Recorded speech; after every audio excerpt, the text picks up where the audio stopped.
Добро вечер и добро ни дојдовте во вечерашното издание на емисијата Тунел. Колку конкретно чувствуваме потреба и одговорност да им помогнеме на другите кога им е тешко? Дали освен тоа што знаеме дека некој некогаш има проблем, преземаме нешто конкретно за да го решиме или помогнеме да се реши истиот? Кога последен пат сте дарувале крв, ако воопшто и тоа сте го направиле досега?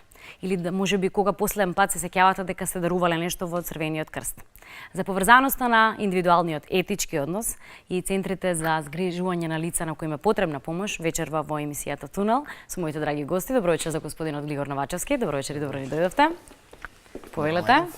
Благодарам. И добро вечер за професор доктор Перо Христов. Добро вечер и добро ни дојдовте. Добро ви најдов. Повелете.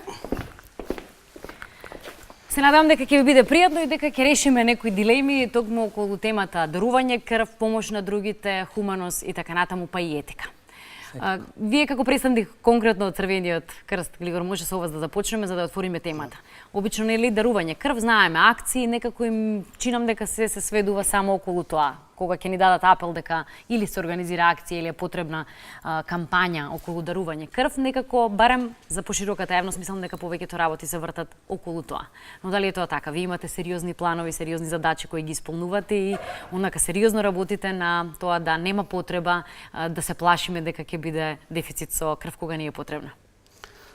Па вака започнеме од програмата за организирање и напредување на крводарството во Република Македонија. Значи, тоа ни е базата, основата на сите активности што се проведуваат.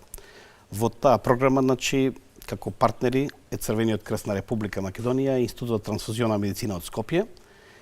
Таа програма, значи, заеднички ја предлагаме до Министерството за здравство, потоа оди до владата на Република Македонија, таа ја усвоила програмата и во неја се пропишани сите, значи, елементи и содржини за работа во текот на една година. Таа програма се носи секоја година. Врз основа на таа програма, Црвениот крст на Република Македонија, заедно со Институтот за трансфузионална медицина, подготвува годишен интегрален план за организирање на крвителски акции во Република Македонија. Тој план содржи околу 1000 акции на годишно ниво. Во планот, значи, покрај организаторот, значи, која општинска организација организира акцијата, се предвидува и временски кога ќе се организира, локацијата каде ќе се организира акцијата и очекувам број на дарители. Годишните потреби за крв во Република Македонија се димензионирани на 55.000 единици крв. Во минатото овие бројки беа малце поголеми, но сега се сведени на 55.000 затоа што толку се потребите. Тоа се прави врз основа на европски стандарди, на исполнување на капацитет на болнички кревет и според проценките анализите што се прават од теренот, така да ние сме, ако зборуваме за реализирање на нашите планови, значи ние сме доста успешни бидејќи во последните 6 години исполнувањето на планските обврски се движи околу 55.500 единици крв или над 100%. Одлично. Планот, што велите се прави, се подготвува план. Во тоа влегуваат сите можеби оние кои ќе имаат потреба во тој период од крв, значи пресметките се такви или како доаѓа до моментот кога можеби гледаме и слушаме честопати барем, нели апел дека е итно да се дарува крв и така натаму. Вие ми рековте дека има разлика дека постојат моменти кои не ни се баш познаница и треба да ги разјасниме. Па си велиме, па нели имаме резерви на крв кои се потребни, мора ли да доаѓа до вакви ситуации, да треба да се бара или по социјалните мрежи или да се дават јавни апели дека е народски, ако можам да се изразам, ќе ми дозволите нож до коска дека треба некому да се спаси живот. Значи, пред неколку години раководствата на двете институции кои се одговорни за крводарителство формира еден тим за координација. Со тој тим за координација се сретнува 3 пати неделно во текот на неделата и ги разгледува сите проблеми и активности кои треба да се спроведат во текот на секоја недела. Така да тоа планирање, значи ние го работиме многу професионално. Значи Законот за безбедност на крв е донесен 2007 година, тој е имплементиран 2009 година и согласно тоа Ние го правиме ова планирање и потребите од крв, значи, ги следиме секојдневно. Тоа значи дека за нас е многу важно и во јануари и во февруари, кога има повеќе празници, да кажеме, неработни денови, и во летниот период, кои до сега беа како кризни месеци во годината, сега во последните години обично секој месец имаме изедначеност во собирањето на крвните единици и нема никаков проблем. Споменавме дека тромбоцитите се единствен проблем рок на траење. Единствен проблем е што кога ќе се јават некои апели на социјалните мрежи или на електронските медиуми и пишаните медиуми, тоа е најчесто се случува за недостаток на тромбоцити. Значи тромбоцитите живеат 5 дена и ние мораме секој пат, значи, да обезбедиме од сите крвни групи, значи тромбоцити, зашто не знаеме каква ќе биде побарувачката од страна на болниците. Од друга страна, постои и друг начин на обезбедување на тромбоцитна маса, тоа е преку процесот на цитафереза. Овој процес, значи, се работи во Институтот за трансфузионална медицина и преку тој процес, значи, еден дарител преку тромбоцитафереза, значи преку тој процес, може да обезбеди 10 тромбоцитни компоненти, да замени голем број на дарители, 50 до 60 дарители од таа крвна група, што е потребна. Тоа за тој процес, значи, тоа е посебен процес на организирање, значи постои посебна програма, посебен центар во рамките на институтот и прво секој крводарител не може да биде, значи треба да биде со многу добра здравствена кондиција, значи прво се прават прегледи, специјални прегледи, потоа влегува во регистарот на крводарители за тромбоцити и потоа го повикаат кој ќе има потреба, значи тоа е на повик, го повикуваат за да дарува крв од таа крвна група што им е потребна. Сакав, ако завршивте, да не ме прекинувам само, со професорот Христов да проговорам за оној и малку поетичкиот момент. Немате допирна точка со медицината, ни доаѓате од земјоделскиот факултет. Одделот чином беше лозарство, ако не се лажам. Но вие сте еден од оние кои несебично даруваат крв и тоа многу често. И еден од оние кои, ако така можам да кажам, пионерите на земјоделскиот факултет, направивте да биде еден од најприсутните кога акциите за дарување крв се во прашање и најмасовните како бројка. Така. Прво, од каде ќе вас стои порив и желба и што тоа за вас значи? Да, јас доаѓам од факултетот за земјоделски науки и храна. Добро рековте дека немам допирни точки со медицината, бидејќи предавам лозарски предмети. Значи, виновата лоза ми е она главно базично. Меѓутоа потекнувам од фамилија која не е туѓо дарувањето на крв.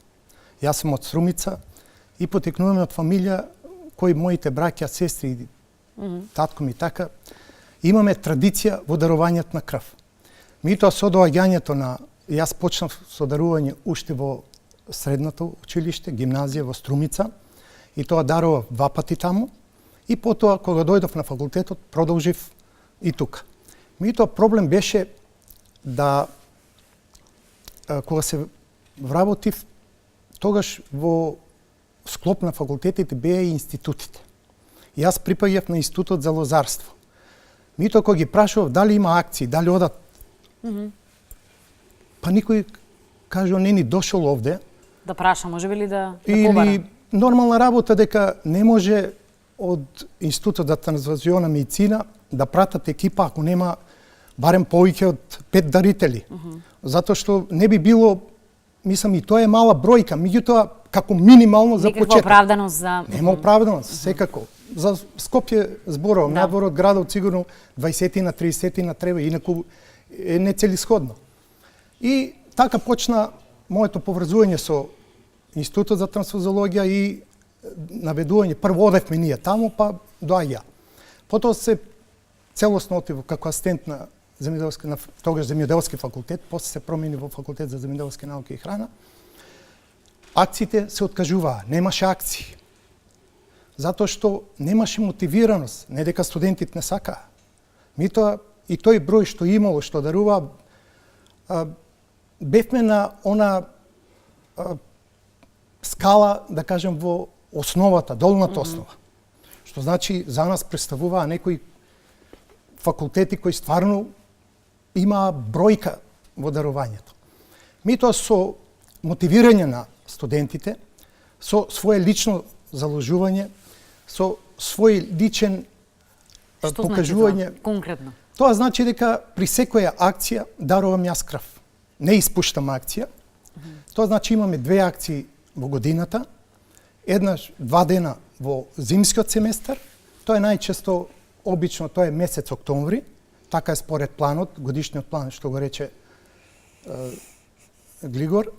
И 2 дена сега имавме во март, 10 и 11 март. Значи на 11 март пак дарував крв, што значи минимално 2 пати годишно обавезно ги користам тие акции и плюс други акции кај што може да дарува. Колку требаше да се заложите? Што требаше за да ги мотивирате малку повеќе студентите? Има ли прашања од типот зошто да го правам ова? Па немам потреба, или што значи ова ако го направам за мене, за моето тело, за некого, бидејќи тоа е процес кој што можеби бара и објаснување. Можеби целиот тој процес што се случува со дарувањето крв е нешто малку повеќе од само нели дарување крв, акција. Па видите, прво за да биде крводарител, тој треба да биде здрав. Второ, да има желба да дарува. Не сите здрави луѓе даруваат.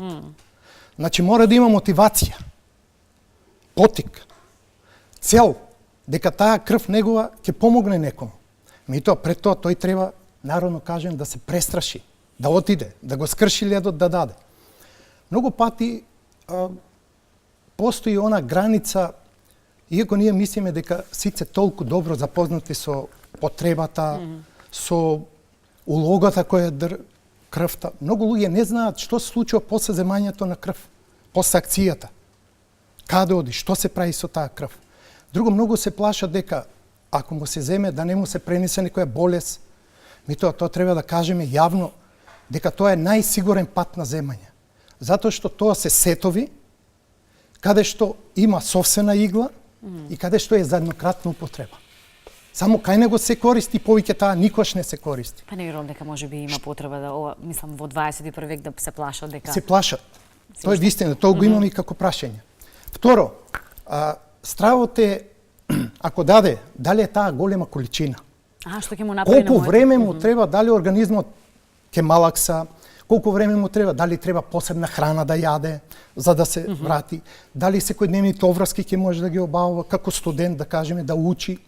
И младите друго прашуваат, дали се од женскиот или машкиот пол, дали улогата би ја одиграле како дечко, девојке и така натаму, и во тоа да не им смета. Често пати се поставуваат и такви прашања. Значи, има непознати работи. Друго, значи, оној момент кога доаѓа веќе за да влезе, за да дарува, прашува колку трае времето. Колку временски тоа трае. Многу луѓе мислат дека саат треба да лежи, 2 сати треба да лежи, и тоа е долг период. Самите луѓе, тој првото веројатно што ќе го одврати од намерата да дарува крв. Јасно. И тука гледа дека не е тоа, дека му се прави преглед, прво самиот гледа за притисок, за хемоглобин и така натаму. Значи се прави една мини проверка, а понатаму хепатит се прави тест, ХИВ тест се прави за сифилис тест, за оние преносни болести. Веројатно тоа после од кога ќе се од кога се дарува крв. Се земе крвта. Што значи самиот на еден многу убав, достоинствен начин се ја проверува својата крв. А да не збориме дека прави една голема хумана работа. Зошто, откаде оваа непознаница на сите овие прашања? Пак ќе речам, живееме во време кога сите информации практично малтене ни се достапни. Зошто се уште нели да го имаме в тој момент на размислување или прашањата се поставуваат кои професорот ни ги посочи? Каде можеби ни недостасува тој линк, нели, за доспевност на информациите кои ќе направат да без прашување едноставно одлучиме нели даруваме крв и бидеме дел од тие акции кои се организираат, или можеби си одлучиме во дневните центри кои веќе ми рековте 2 години од прилика функционираат од дневен центар, можете да отидете само иницијативно, да не чекате акции и да дарувате крв. Значи во оние материјали што ги издава Црвениот крст на Македонија, значи имаме доста флаери, доста информативни материјали кои редовно ги делиме на сите крводарителски акции. Значи таму ги пишуваат тие најчести прашања што ги поставуваат крводарителите и тие непознаници, да кажеме. Значи ова што го кажа професорот, значи кесите за крв се за еднократна употреба и дарувањето, значи, е 450 мл, од кои 70 мл има раствор во кесата, значи 380 мл се дарува крв. Иначе ние доста пати, значи, на нашите едукации, кога организираме семинари за мотиватори, за организатори на акции, значи ги имаме тие теми и ние точно знаеме, да кажеме, за колку часа се надополнува крвта и За колку? Исто, па ние значи препорачуваме, значи за крводарителите кои треба да даруваат крв, кои се одлучиле да даруваат крв и кои ќе поминат на тој преглед, значи прво да конзумираат лесна храна и да пијат што повеќе течности. Значи после неколку часа, значи после дарувањето, таа се надополнува, да кажеме, течноста и може да ги обавува сите работи, освен тешки физички работи. Така да тука нема никаква пречка околу крводарувањето, тоа е најнормална работа како и сите други животни работи. И Има потреба лицето претходно да си направи преглед? Не. На самата акција, значи пополнува прашалник и се прави преглед, се зема исто така крв за да се одреди хемоглобинот во крвта и после тоа може да дарува крв. Значи самиот процес трае 8 до 12 минути, самото крводарување. Од 8 до 12. Да. Со тоа што ако имаме најава за повеќе крводарители, ако е во некоја организирана средина, тогаш ги повикуваме на 2 часа, да кажеме, да доаѓаат во одредени групи, за да не се створи гужва. Обично ако дојдат 50 луѓе, не може да, значи ќе чекаат и после тоа се откажуваат некои од нив. Професорот постави уште едно прашање кое го поставуваат студентите или е непознаница, што со таа крв која и сум слушнала, често пати дека тоа се прашува, па што прават со таа, нели, крв која се донира во моментот на акцијата? Значи таа крв оди во Институтот за трансфузионна медицина, таму се обработува, значи се прават тестови, значи за секоја единица крв и понатаму според требувањата, значи на клинички центари на другите болници се дава крвта. Имаме потреба во денешно време да се плашиме дека ако ни е потребна крвта, можеби што крв ќе ни биде дадена, донирана, не е можеби целосно проверена или може нешто да ни се пренесе? Не постои. Секоја единица крв се проверува, значи со тие редовни тестови што се прават. И крвта е безбедна, значи сите сетови, како што кажа, се за еднократна употреба, че нема можност да се зарази некој од таа крв.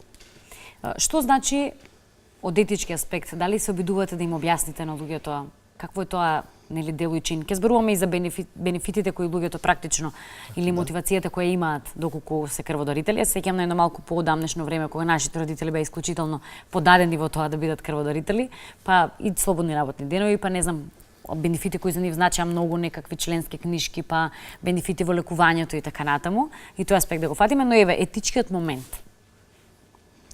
Битен ли на луѓето? Се обидувате ли тоа да им објасните дека целиот тој процес е малку едно друго ниво, тоа духовност, дали ги допира, дали сака некој да знае за? Многу е важно да разберат дека крводарител може да биде само здрав човек. Тој е првиот елемент и првиот момент кој секој човек како обичен граѓанин треба да го знае. Митоа вториот е уште, да кажеме, појак момент, затоа што секој од нас е потенцијален примател. Не знаеме кога ќе ни затреба крв. Затоа ние одиме крводарителите и во Црвен крст и во служба за трансфузионна медицина, односно во служби за трансфузионна медицина, одиме со мотото не болните да ја чекат крвта, туку крвта да ги чека болните. Кај нас во Република Македонија е бесплатно, односно доброволно дарување. Што тоа значи? Во некои држави има платено се уште крводарителство. Митоа не е добро тоа. Зошто? Ако е така, од тој етички момент ќе се јават луѓе на кои им требаат пари. Болни, дури и некој кому нему му треба крв, тој ќе дарува. Се губи веќе смислата на... Значи нема веќе тука она хуманост, таа нишка и така натаму. Кај нас за среќа е само доброволно, значи права хуманост се изразува овде. Се дарува крв, а крводарителот не знае за кого дарува. Тој е уште поголем момент. Дарува за оној на кој му треба. Треба да истакнеме, често пати на студенти тој им го кажувам, кај акциите, сите сме собрани, нели, еве во денешно време, од разни партии, религии, пол и така натаму. Во крводарителството сите тие бариери се рушат. Затоа што, како крводарител, дарувам крв за некого за кому му треба.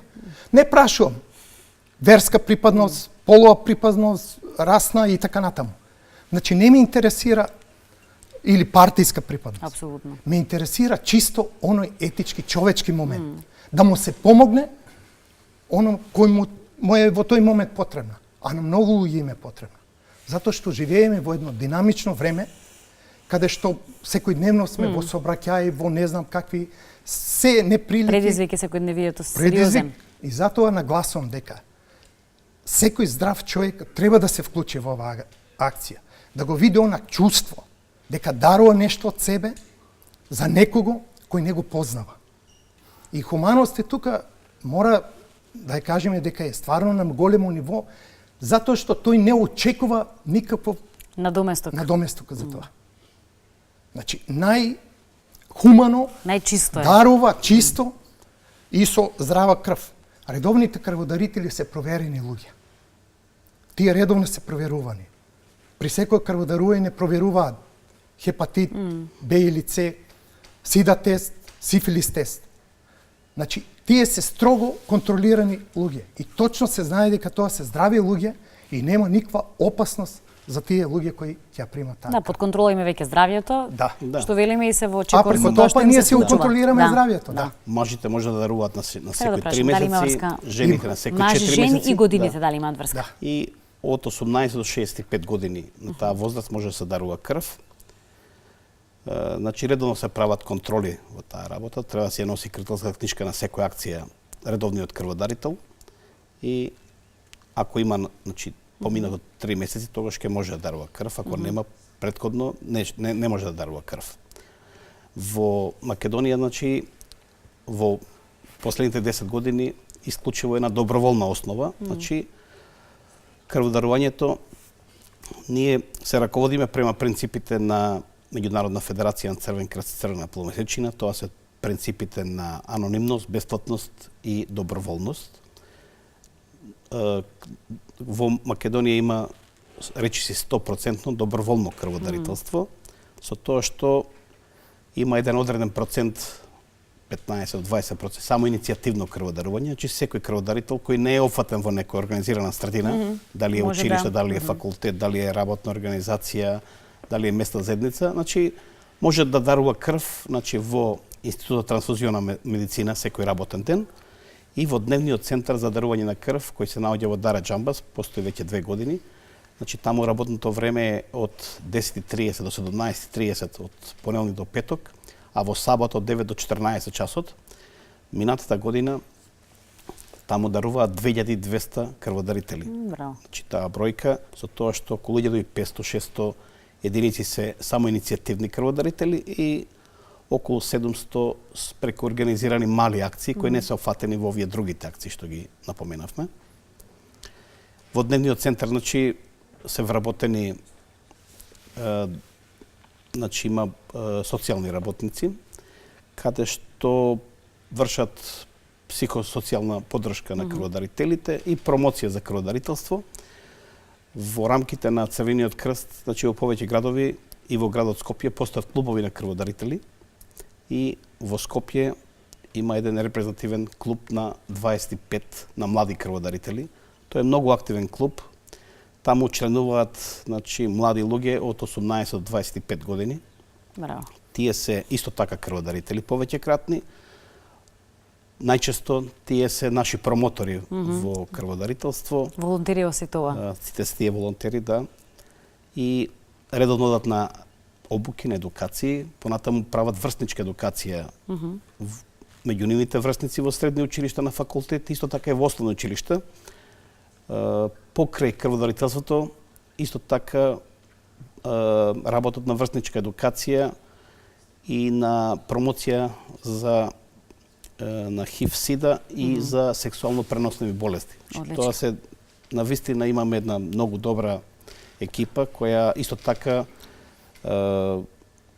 е вклучена во сите поголеми крвителски акции, на традиционални акции, на Тоше фан клуб форум и на сите акции каде што се промотивни содржини се прават, вклучени се во изработка на информативно издавачки материјали, на флаери.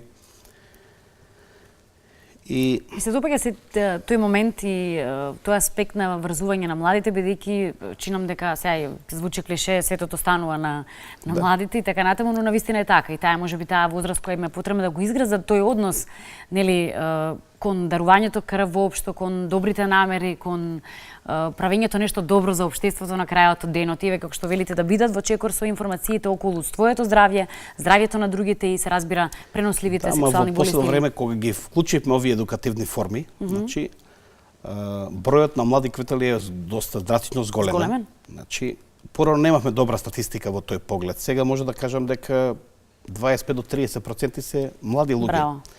Имаме зголемен процент на жени крводарители, така да веќе се приближуваме кон Европа, кон статистиката што Европа ја дава. Имаме разни едукативни форми, секоја година работиме на повеќе работилници и семинари за млади. Имаме размена со други држави во соседството. Нашиот клуб е збратимен со клубот 25 од Ниш. Исто така работиме со млади од Словенија, од Војводина и од други држави и навистина се тие многу добар пример за организирање на крводарителство. Значи ние не заостануваме во сите содржини, значи во регионот сме и во некои делови сме дури понапредни од другите држави. Браво. За бенефитите може малку подосен, само сега професорот ќе го искористи моментот. Виното и крвта. Кажуваат дека, и тоа е факт, дека виното представува еден од најздравите пијалоци. Затоа што виното поминува низ ферментација, значи ферментира чекерите, тука и киселините заедно, и потоа има свој собствен алкохол и многу други компоненти кои си прават како една собствена конзервација внатре. Земеме еден пример, има голема вистина и поврзаност со здравјето, со крвта, со виното, бидејќи една Франција е на листата која троши многу масни сирења и се троши многу масно месо. Меѓутоа, Франција е на листата на дното по кардиоваскуларни заболувања. Сега прашањето дали климата е посреди тоа, луѓето, генот или нешто друго. Немаат проблем со тежина. Треба да нагласиме уште една работа, дека Франција е број 1 во светот по консумација на вино. Значи, одма таа врска е тука. Има директна врска со конзумирањето на вино. Посебно, црвените вина, ресвератролот, кој го содржат внатре, тоа е еден голем чистач на крвните садови кај човекот. Растварач фактички на мастите. Со една дневна здрава консумација. Тоа се да кажам, здрава консумација, која е здравата консумација? Збориме здрава, од 250 до 300 милилитри дневно. Црвено вино. Значи 250 до 300 милилитри. Имаме ние неколку магистерски и докторски дисертации кои се работени точно на овие ресвератроли или елементи кои ги има црвеното вино. Испитувајќи го ресвератролот во вранецот, македонскиот вранец и црногорскиот вранец, бидејќи се смета дека потекло води вранецот од Црна Гора, имавме кандидат за докторат од Црна Гора кој го испитуваше ресвератролот, дојдовме до сознања, споредувајќи ги вината, како што се Каберне Мерло од француско и италијанско потекло, видовме дека нашиот вранец неколку пати има повеќе ресвератрол. Значи, еден од најздравите пијалоци. Во тој поглед има вистина и секој оној што може да консумира. Еден од производите кој треба да се консумира, треба тоа да биде виното. Затоа што директно има врска со здравјето, односно со крвта. И пиелок на боговите, Да. и убаво расположение, правите нешто за здравјето, но рековме... И рековме, во виното е вистината, вистината. меѓутоа вистината е во нас. Да. Тоа Плини Посариот го кажал во виното е вистината.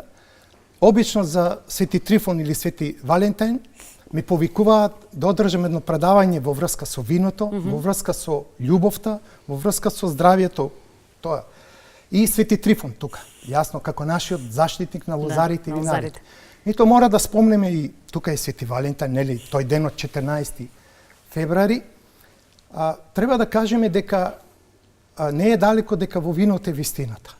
Иако вистината е во нас, ми тоа благодарение на виното, кој го штити здравјето и се разбира, кој ќе ни ја стопли душата, ќе ни милува и се разбира дека Немам овде вистината вино за да наздравиме, но тоа ќе сама го ќе направиме во излезе. некоја друга прилика.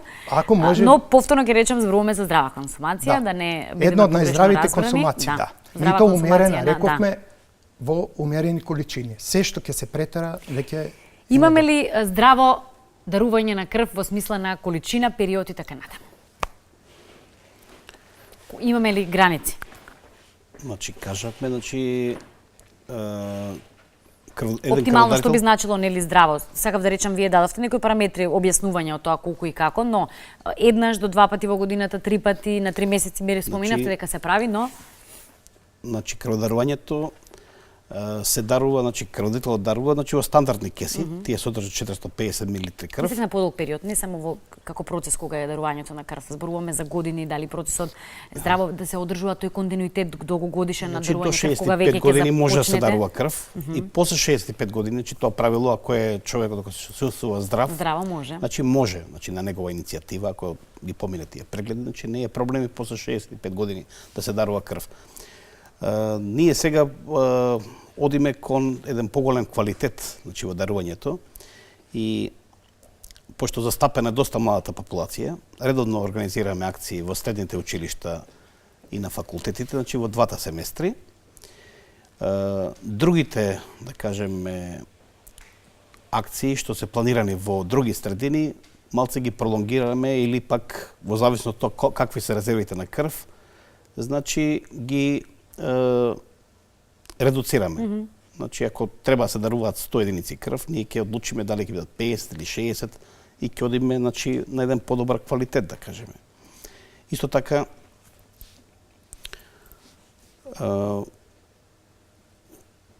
значи, ние треба да ги реализираме тие 55.000 единици крв, колку се планирани. Значи, не треба да оствариме повеќе од за тоа, да се бидејќи фрла, нема потреба, крвта ќе се апсолутно. фрли, ќе помине рокот на употреба и не може повеќе да се користи. Кои се бенефитите кои ги имате? Бенефитите за крводарителите, значи, според Законот за здравствена заштита, значи, крводарителот кој ќе наполни 10 дарувања, тогаш е ослободен од плаќање на партиципација при користење на определени видови на здравствена заштита.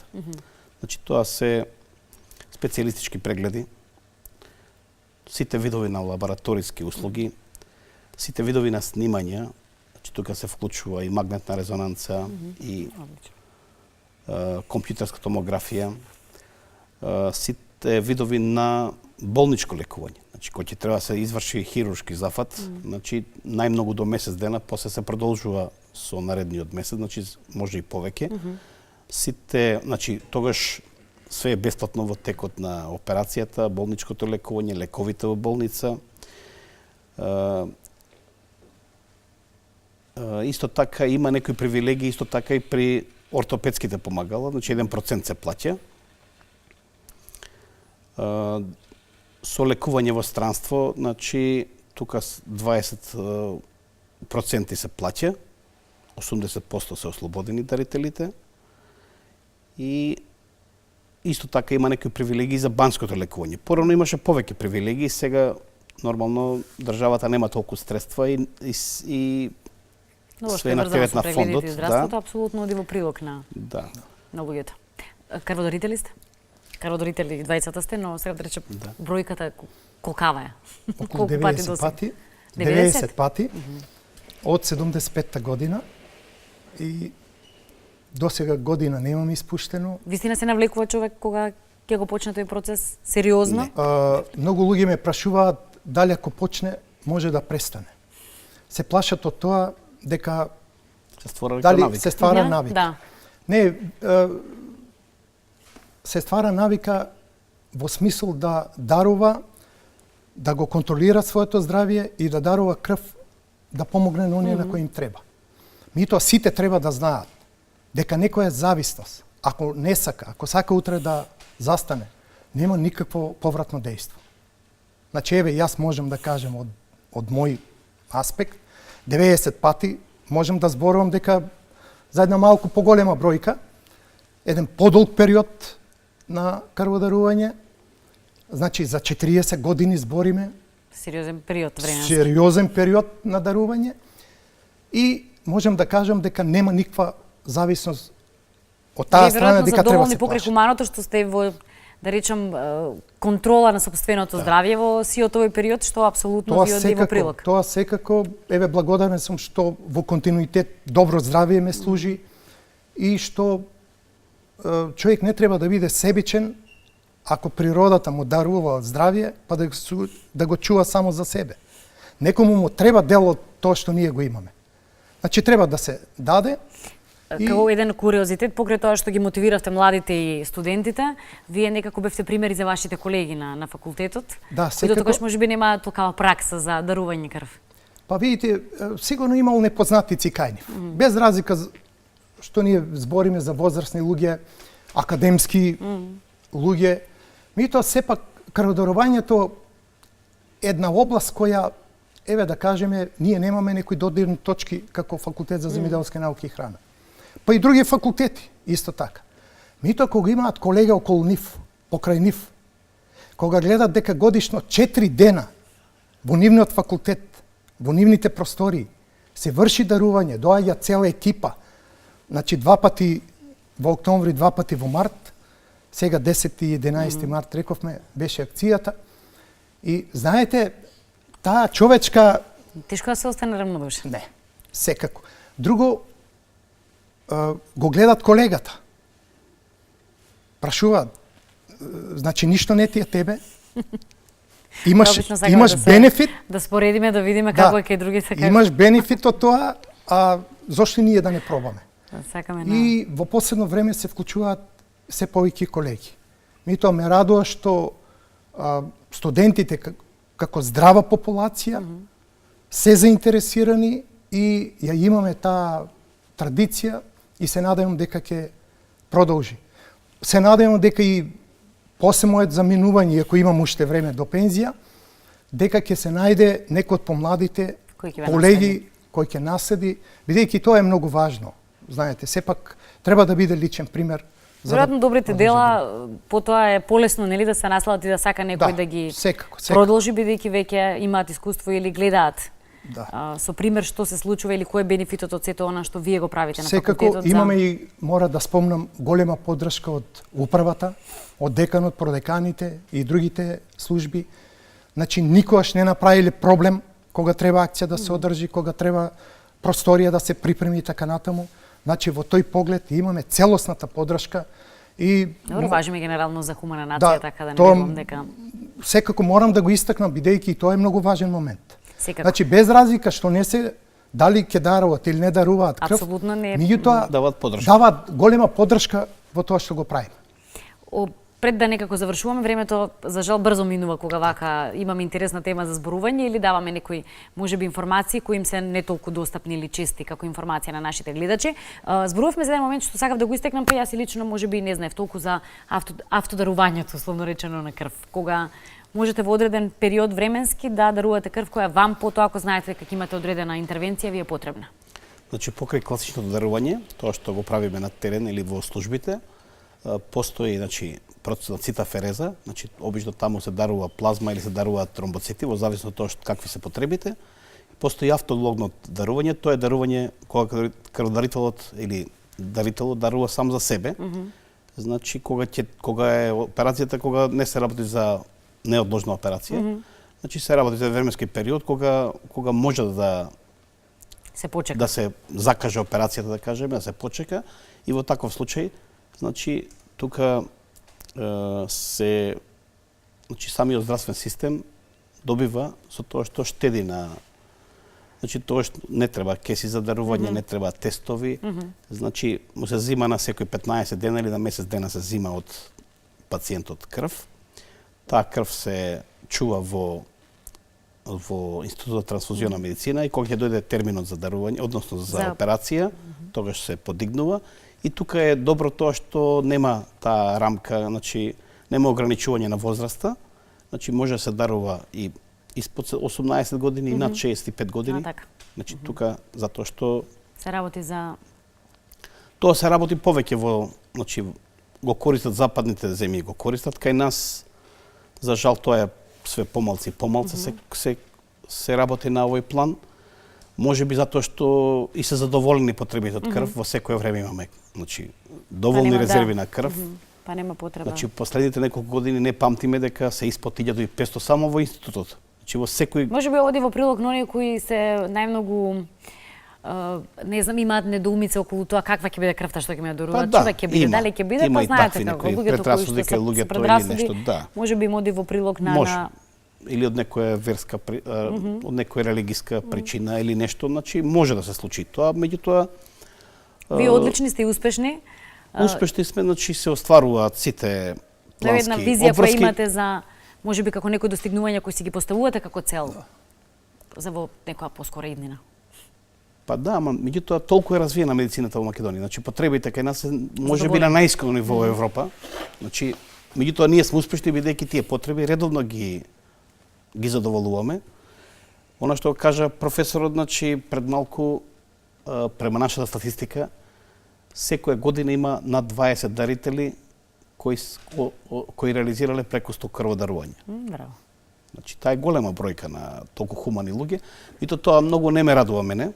Значи како поединци, повеќе ме радува што направивме еден добар, успешен систем, да кажам, ефикасен систем, каде што нашите крводарители се подмладени, значи порано имаше повозрастни крводарители, тие беа најчести.